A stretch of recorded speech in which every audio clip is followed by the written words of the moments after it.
Hello guys, I'm here with some non-conventional feed that you can use in feeding your catfish. And what are these non-conventional feeds? Now we have the zooplankton. The zooplankton. We have the BSF, the BSF larva. You know of the BSF larva, right? That you can use in feeding your catfish. We have things like your mealworm, you can use it also in feeding your catfish. We have things like duckweed, your duckweed. We have the azola also. Now all these are non-conventional feed that you can use in feeding your catfish. We have the wolfia also. Then we have your normal worm, worm, right? And we have this toy which is this snail, the small snail. Now we have that also. We have worm, worm worm, the earthworm. Now we have that also. Then we have other things like your chicken offals.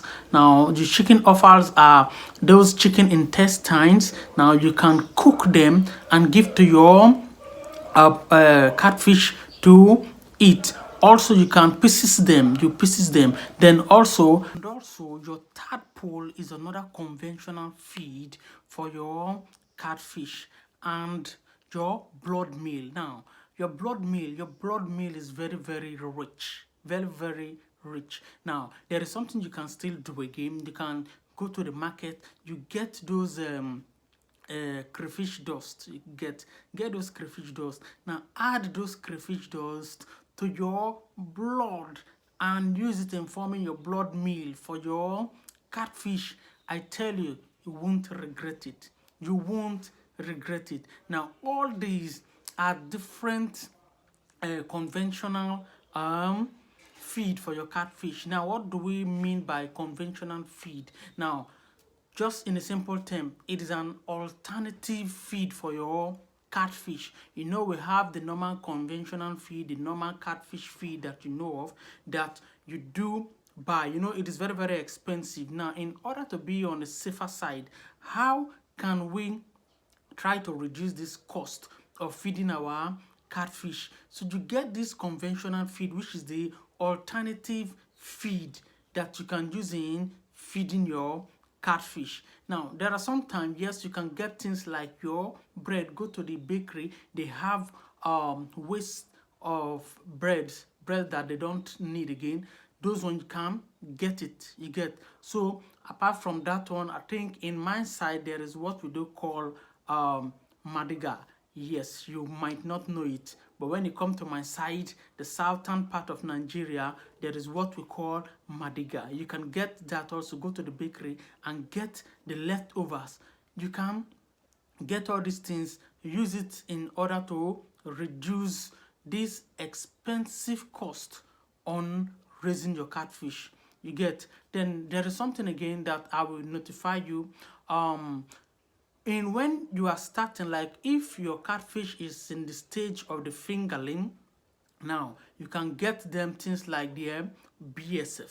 You can't give them things like your chicken offals. You get. Those are for your mature catfish, like ones they have reached from smoker's fish or smoker size or table size. You get to 1 kg and above. Now you can give them things like this bread and the chicken offals. You can give them things like that. But when they are still in the stage of the fingerling, the post fingerling, the juveniles, now things like these chicken offals, it is not good for them. It is not good for them. Even the things like bread, it is not too healthy for them. You can go with the worm, the BSF, and the azola, the duckweed, name them. You get. But for things like the chicken offals for your baby, or should I, the fingerling, it is not ideal. It is not ideal.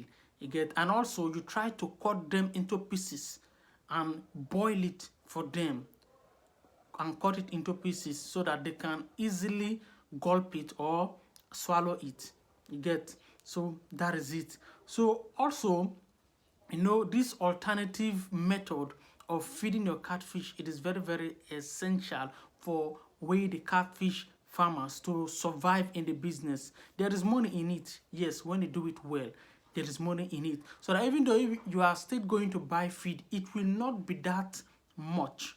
You get, just imagine if you are raising up 100 catfish, and if you are to spend money on buying like 5 bags of catfish. Now, when you are making use of this conventional feed, instead of buying 10 bags for, for 100 catfish, I'm just using it, it's just an assumption, you get, instead of the 10 bags, it is going to reduce to like maybe 5, 4, 3 bags, depending, you get. And also, when you are starting this catfish, you must make sure that at that initial stage that you are starting it, the crude protein that you are giving to your to your catfish, it should be very rich.